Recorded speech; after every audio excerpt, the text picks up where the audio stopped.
Hello, good morning, good afternoon, depending on your time zone. I am Robert Schoenberger, Editor-in-Chief of IndustryWeek, and welcome to Production Pulse, our biweekly live stream where we discuss topics important to the manufacturing world.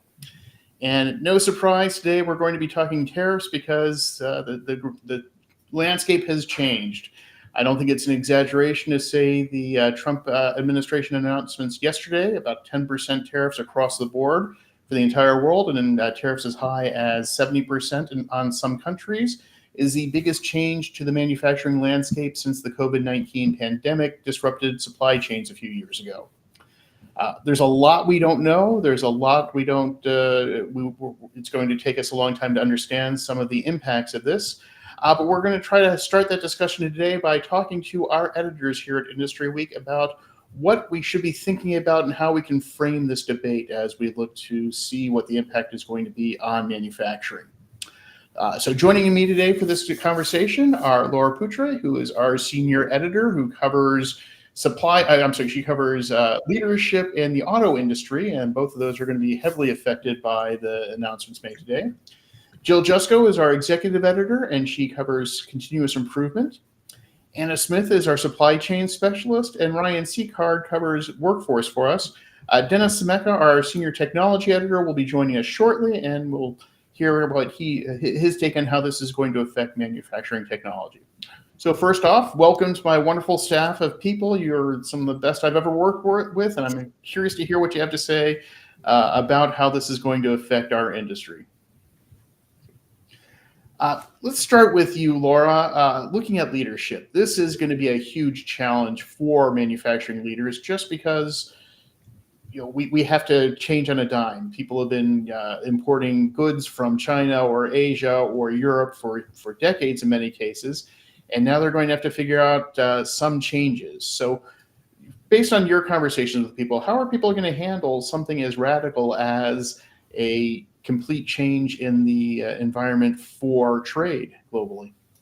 Well, as you can imagine, leaders are stressed. All the surveys, their sentiment is down on the economy and, concerned about the tariffs, to say the least. Some of the manufacturers I've talked to recommend they're doing this, they're setting up a war room with key leaders from supply chain, manufacturing, logistics, to strategize as new developments arise. I mean, there's key changes that are happening. Even now, today we heard semiconductors are going to be exempted, and I had talked with manufacturers who are concerned about that. Things can change on a dime. So, get your key people together and have a virtual or physical place where they can discuss these changes, communicate with your suppliers together. You have to figure out the costs you can absorb and the costs that will have to be passed on to the consumer. So see if there, in addition to the communication, which is essential, see if there are places where you can diversify your supply chain globally and domestically. Maybe for key components, you want to source 3 locations instead of 2. And also, manufacturers are looking at that low-hanging fruit where maybe they can bring production back to the United States or add automation to increase production if the labor market's tight. So some of that low-hanging fruit in automotive might be wire harnesses or filters, things that are less complex.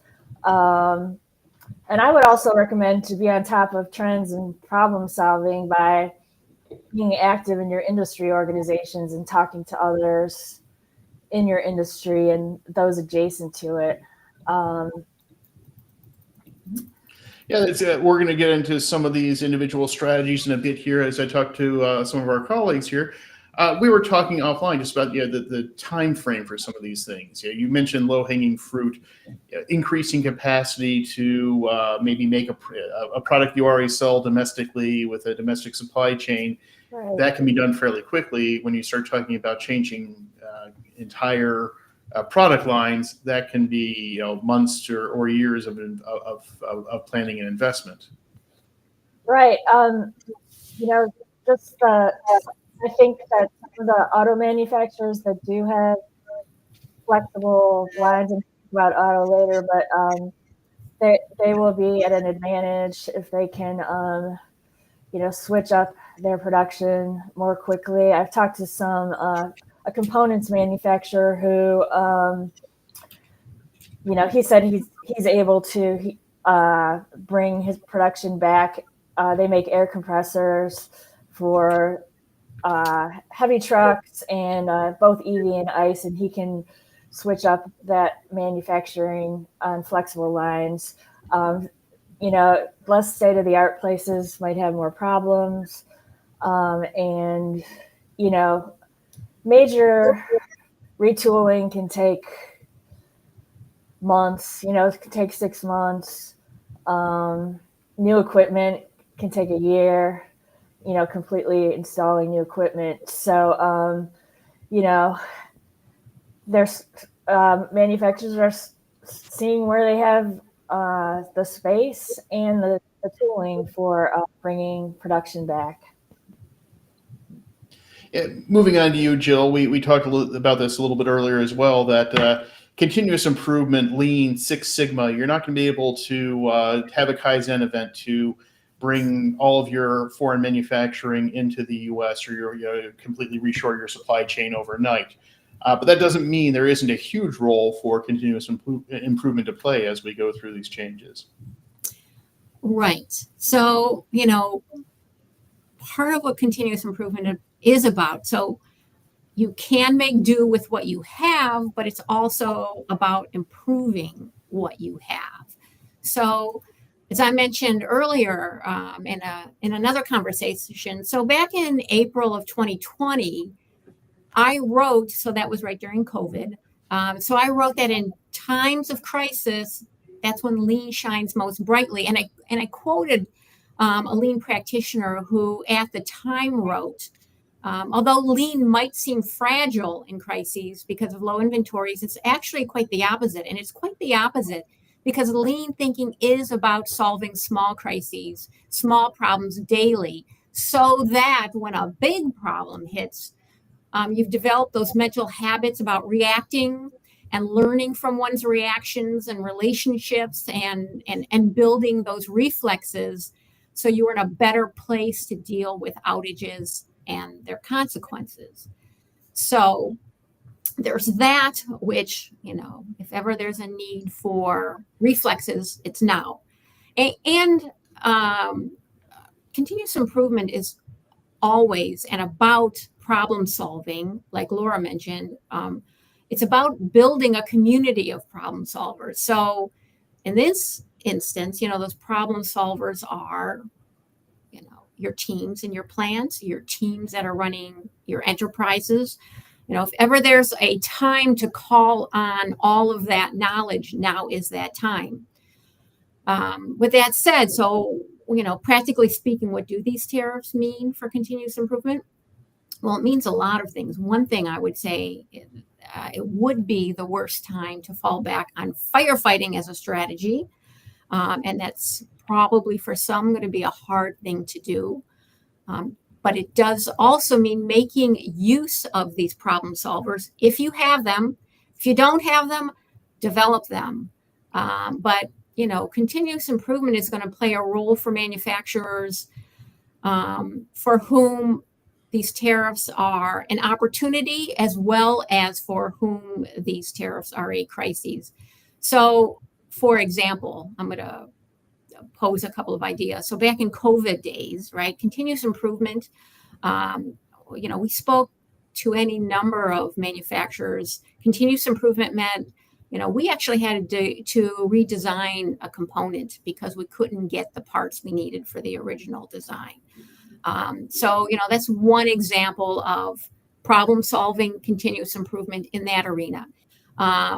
It meant then, and it means now, building a robust maintenance and reliability program if you don't have one. Why? Because spares may be hard to come by if you relied on overseas providers for those, or if you are a manufacturer who is potentially going to benefit from these tariffs, you can't have your equipment breaking down because now you have more product that you're being asked to make. So you can't afford to shut down. It also means things like, don't step away from projects such as those to reduce manufacturing cycle times, right? If you are one of those manufacturers that are seeing opportunities in these tariffs, you are likely, or you may well soon see a need to really ramp up production. And have you done the work to eliminate the waste in your processes and thus build capacity, without building a new plant? If you aren't doing those sort of things now and you're anticipating, more production being requested of you, you ought to be doing it. And for those plants for whom the tariffs are going to be a problem, so they don't know when production is going to be requested or when they're going to, get the inventory to do production, they're being asked to slow down, speed up, so the less waste there is in your processes, the better you're able to handle that. And then I guess one last point I want to make, lean and continuous improvement is about flexibility. If anything, we don't know what's going to happen. We do need to be flexible. This is the time to, not step away from continuous improvement if you're doing it, because it's just going to improve your flexibility, and, pick it up if you're not doing it because you're going to need it. And I think I'll leave it right there, Robert. Great. Moving on, Anna, I mean, you and I have talked about that this is a huge issue for the supply chain. You had a story just yesterday about the business sentiment in the supply chain is really negative right now. Before we get into that, let's talk about the companies this could be a positive. You wrote not too long ago about a tool company in West Virginia, I believe, that Pennsylvania, I'm sorry, that manufactures its tools in the U.S. and is looking at this as a big boon. Let's talk just a little bit about the opportunities that some people are going to be facing from having this change. Yeah, so for that story, I spoke to two manufacturers who do all of their production in the United States. The one tool manufacturer actually does all of the sourcing 100%. American made as well. So definitely for companies like that, there are advantages to maybe not having to make so many changes to their supply chain, maybe not having to kind of scatter around and try to figure out what to do. So, and when I spoke to both of these manufacturers, they said, they do feel like they're ahead of the game. Of course, there are unknowns, but it's not all doom and gloom. There are opportunities, like you said, especially for companies that already have production operations here in the U.S. But even those, I mean, if they do get some protection from foreign trade and get increases in orders, ramping up production is always a challenge. And we'll get into a little bit more about that when we talk about labor and some of the technology. But it's a huge opportunity, but it's not going to be an easy opportunity. No one's handing them anything here. It's going to require a lot of work on the side of those companies that are in a good position. So, shifting a little more, though, to talk about the business sentiment. I mean, it's really, we work with Lehigh University to help collect data on supply chain sentiment. In the second quarter report they just released, which what people think are going to happen in the second quarter was pretty universally negative. Yes. Talk a little bit about what you saw there. Yes. So they measure kind of the projected risks for what they think the next quarter will bring. They survey manufacturers, and they do specifically 10 categories, and 9 of the 10 categories had an increased perceived risk when compared to the previous quarter. And the average risk was the highest it has been in the last 4 years, average out of all 10 categories. And I believe they started collecting data in 2020. So possibly this could be the highest risk they've seen since they started this survey. Specifically, supplier and economic risk were at the top, especially, companies who mentioned in the comments that they, have a really diverse network throughout their suppliers. Even if they have diversified suppliers already, this kind of unknown, as they were surveyed before these tariff announcements yesterday. The unknowns were really what was getting in the way, especially of making any changes. And even the comments who said that they weren't specifically worried about the tariffs, there were a few that said they were worried kind of about the strategy of how they have been implemented so far, because it was kind of an on again, off again situation of the last couple months.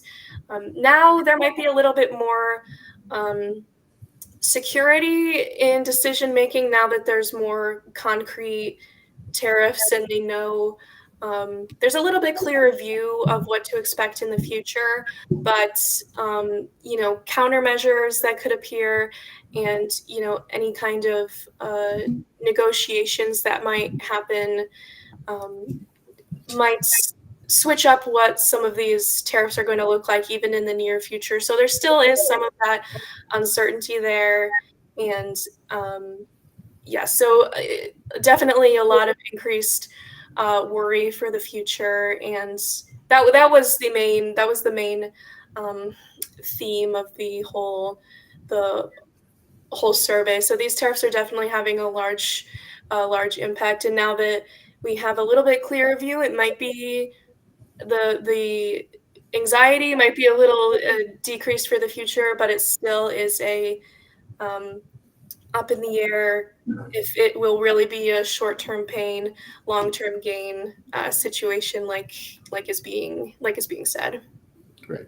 Thank you. And I'm going to get to Ryan in just a second here to talk workforce. But yeah, the uncertainty, I've been hearing that for months of, if we just knew what to expect, this will help having a final policy. But then again, I've also heard, is this really the policy? If we all remember back last month, we had, we're going to have 25% tariffs on Canada and Mexico. Those were suspended, and now we're dealing with different numbers.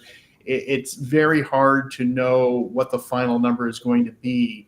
Right now, we have an announcement. Is that going to stand, or are we going to start seeing some individual releases come out over the next several weeks? Right. We're going to keep that uncertainty going. It's going to be very hard to manage that and very challenging. So thank you. And Ryan, moving over to you. If we're talking about workforce, if we're talking about bringing more manufacturing back here, the question becomes workforce. For the past few years, what we're hearing constantly is there aren't enough people out there looking to fill factory jobs. And now if we're talking about making more factory jobs, where are we going to find those people? We saw during COVID that a lot of people left jobs in service industries and even unskilled manufacturing for places like Amazon warehouses. Are we still seeing that level of competition for every employee out there that's available? Definitely in terms of increasing manufacturing employment, the issue really has not been, the issue for the last 30 years or so has not been, we don't have enough stuff to make, it's we don't have enough people to make stuff. Definitely, there's a skills gap is the line that we've been hearing. And I don't anticipate that this is going to make anything better, at least not in the mean term. One thing I'm definitely going to be looking at in the future when these tariffs go into effect is the effect that they might have on low skills or unskilled, quote unquote, labor for manufacturing. For a while now, a bunch of manufacturers have been competing because of usually lesser benefits and wage inflation with fast food places and other service industries for those jobs. If, and that is an if, I think, these tariffs cause some kind of grand manufacturing resurgence, possibly those manufacturers will get a boost in terms of what they're going to be able to offer those unskilled employees. It's not clear yet that is the case. on and off, I've been looking into, ever since Trump was reelected, I've been looking into whether or not tariffs enacted during his first term and often continued during Biden's had a net increase or a net decrease in manufacturing jobs. And as far as I can work out, it's a bit of a wash. We're not really sure. There may be winners and losers. As Anna noted in her story, some companies are just constitutionally more ready to hire more U.S. workers and sort of benefit from more manufacturing in the United States, and some of them definitely are not. Not sure yet, though. Yeah, I mean, we're seeing unemployment rates have been very low for the past 2.5 years right now. There have been some changes since Trump took office, but nothing significant. We're still at these very, very low levels, very limited availability. We're no longer seeing the 5 job openings per available worker. It's now down to closer to, I want to say it's closer to 2.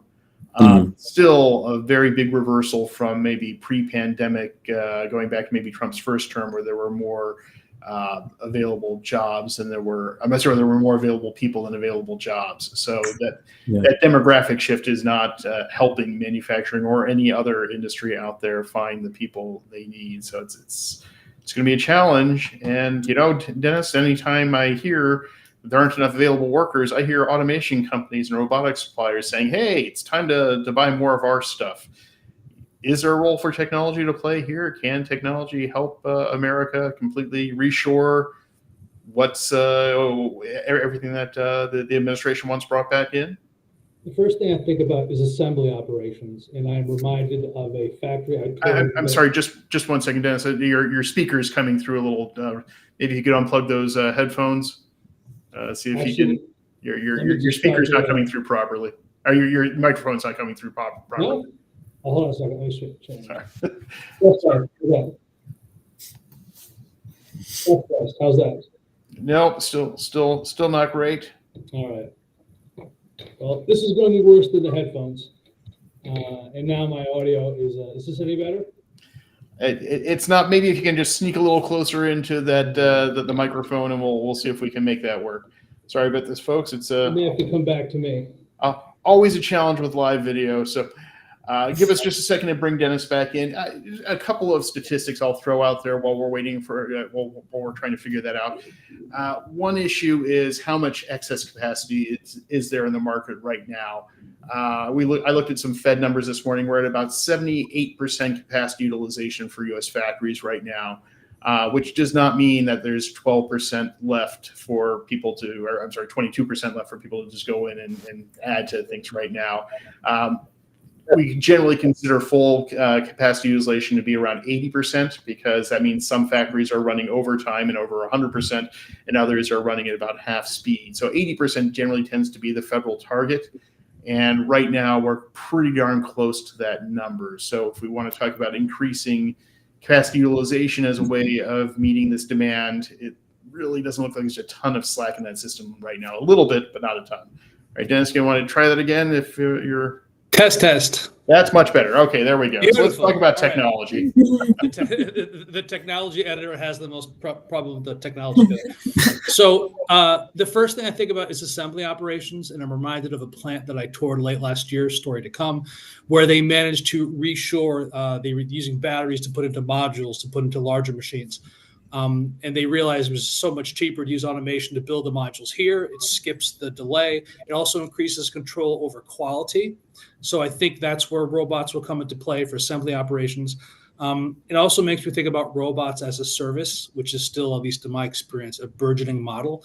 Manufacturers that don't want to take on the CapEx of actually owning the robots and to take on dealing with the software or the maintenance might want to adapt the robots as a service model. Again, still developing. Most of the applications I'm aware of are more logistical in nature versus manufacturing.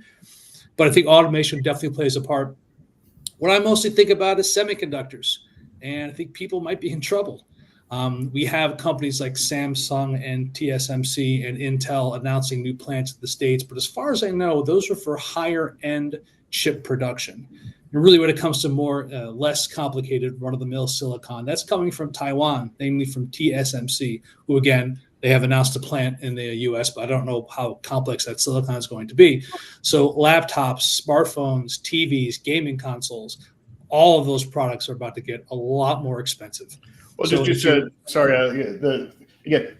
news is moving faster than we can sometimes digest it. It sounds like semiconductors may be exempt, but with lots of caveats on that. So we're still waiting to hear some of the final numbers on this, but there is some work coming out of Washington right now to make sure that they're not putting huge price increases on the products that will allow people to bring back manufacturing to the U.S. So it's be a bit counterproductive to say, hey, bring in all this production, but you can't use new microchips, for example. I mean, there have been reasons to reshore that production anyway. Most of it's coming from Taiwan, which is kind of could be riding a knife's edge right now in terms of China. So there are reasons to reshore that technology anyway.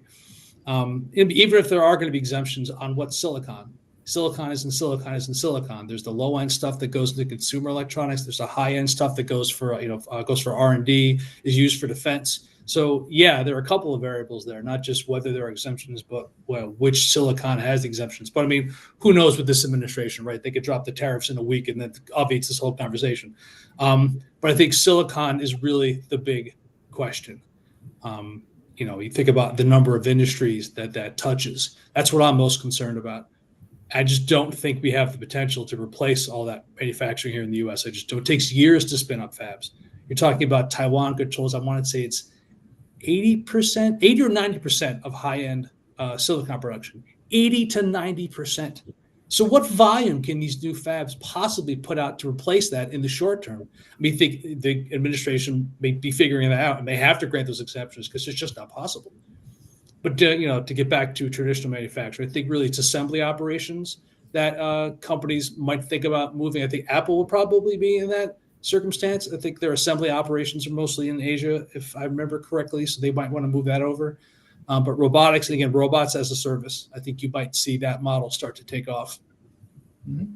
And Apple already has announced that they're going to be building a plant in Houston to work on some of their AI server type computers. So they're bringing some assembly back, but not the volume stuff, not the iPhones, not the iPads, not the things that they need to make in the millions of, but the things that they need to make in the thousands of. It sounds like they're bringing some of that back to the U.S. in the fairly near term. But as you said, with semiconductor plants, it takes 5-6 years in some cases to build one of those. It's highly engineered, and there are going to be a lot of decisions being made on capital expenditures.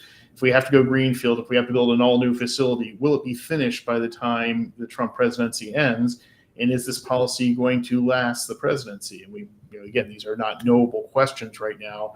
So it's a complex math coming from the people who have to make those big decisions.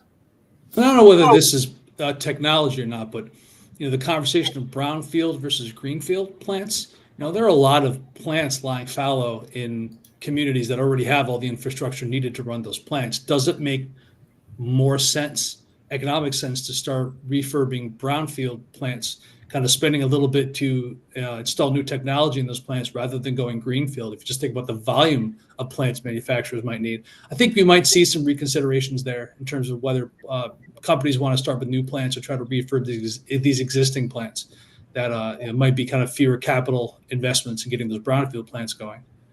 Maybe. A lot of questions still in the air, and we will be following them as much as possible over the coming weeks and months. Just a quick plug here. On May 7th, we will be having the first of a series of webinars, free webinars, if you want to learn more about this. We'll be discussing some of the details of how companies are going to be dealing with tariffs and the uncertainty around tariffs.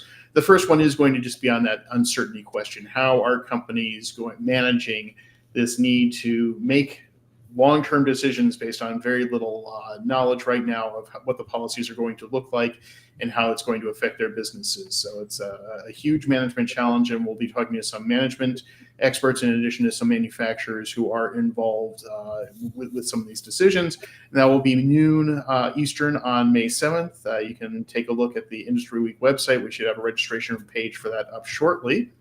And we'll also be discussing it with our in our articles and contributed pieces, op-eds, everything that's going to be coming out on the website over the next few months. This is not a topic that's going away anytime soon, and we look forward to doing what we can to help everyone make sense of the world in which we are now living. So thanks again to my wonderful staff here at Industry Week. Just going around in order, I see them on my screen: Dennis Semeka, Ryan Seacard, Laura Poutre, Jill Jesko, Anna Smith. I am Robert Schoenberger, and thank you for joining us. We'll be back in 2 weeks for the next Production Pulse.